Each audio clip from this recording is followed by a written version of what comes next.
In this next story from the New York Post, Instagram model who flaunted wealth robbed of nearly $500,000 at knife point. Woo, you get what you deserve, baby. I'm poor, don't rob me. A Hong Kong social media influencer and mom who flaunted her wealth online to her followers. Sorry, they just repeated that crap.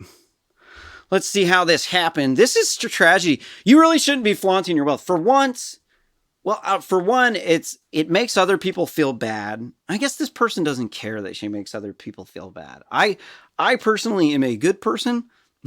I'm not going to flaunt my wealth because I don't have any wealth to flaunt. I really don't. But I own a startup company, and what I've learned is that people get really resentful that they don't.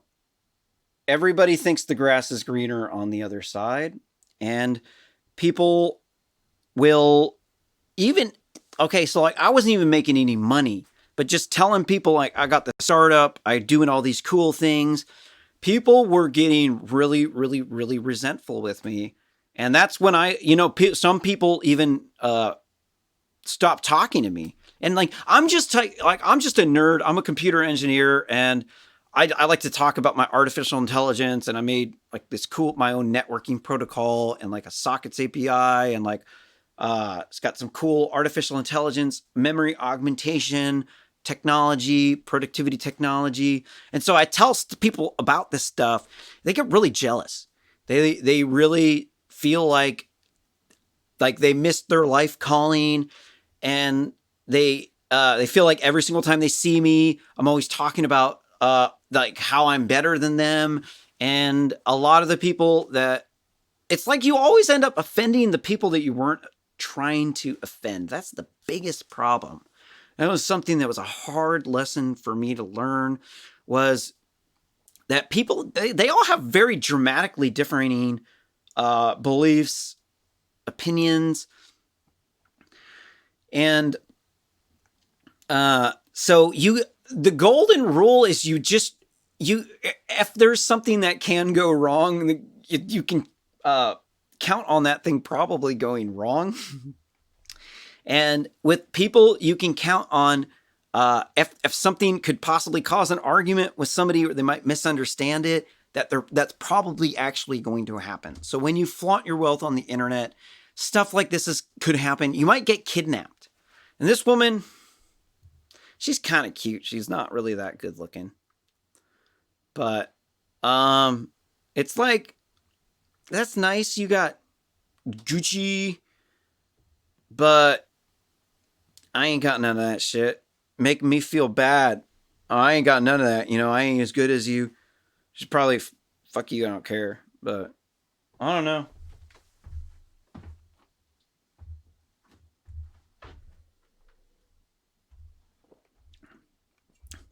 So reading on the article,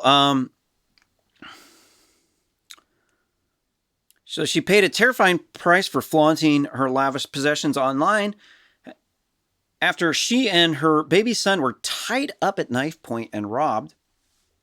You know who else robbed a woman and her kid in a home invasion robbery using, I don't know if he used a knife or a gun. George Floyd. That dude was a piece of shit. Dude was a tweaker, heroin addict.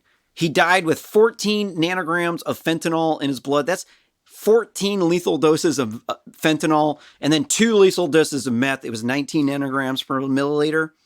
And he did home invasion robberies because he's a heroin addict. That dude was pretty skeezy. So the 25-year-old influencer, So Mian, reported that 3 men bursted into her home in Hong Kong, brandishing knives on Tuesday night while she and her son were sleeping.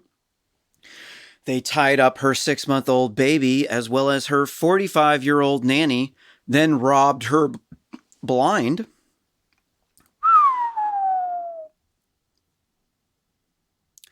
In an interview with a Chinese media outlet, the Hong Kong influencer, let me rephrase that. In an interview with a Chinese Nazi Party media outlet, the Hong Kong influencer who was spectacularly robbed said she was, quote, woken up by noise in the living room, and quote, and that, quote, when I went out my bedroom to check, 3 men were already inside my flat. Her version of the events were backed up by police in a statement when they said as doorbell rang, the maid opened the door and 3 men rushed into the unit, end quote. That's good journalism. Okay, so if you are a journalist, you got to verify stuff. So they did that. And they verified it through the Sun. So that's good. Or somebody else. I'm getting better at that. For the weapons the robbers were carrying when they busted into the influencer's home in Hong Kong, local cops said they either had a fruit knife or a wooden rod in hand. Mien reported one of the masked men then began aggressively rubbing her tiny son's forehead. Weird.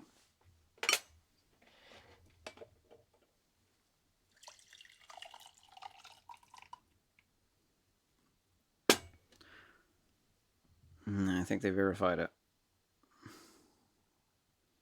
So she said her and her helper were tied up using adhesive tape, and the thieves then forced their victims to the baby's bedroom, where one stood guard and the other two searched the flat. Coming from South China Morning Post. That's very good paper from what I hear. Quote, one of them returned and pulled my hair asking where I put my money, and quote, the influencer reported the terrifying encounter with the robbers. When Mien told the robbers she didn't have any cash in her Hong Kong apartment where the robbers punched her in the face. Mien is a powerful influencer in the cosmetics realm.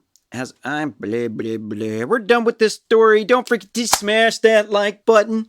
Didn't like it? Smash that dislike button. Don't forget to leave some comments. It feeds the algorithm. We love it when we got flame wars. Unlike the other pansies who can't take any sort of criticism, I've heard enough criticism from really petty ravers. Back when the day I used to be like a raver and throw big raves, and I've just heard so much petty drama from ravers. I really just don't listen to what anybody has to say anymore. Honestly, people can be shitbags, dude. But anyways, the best way you can help support this channel is by sharing this video on social media and by subscribing to RSS Commentary on YouTube, following us on Periscope, Parler, Rumble, and Facebook. Stick around here. Got another segment coming up here just in a moment.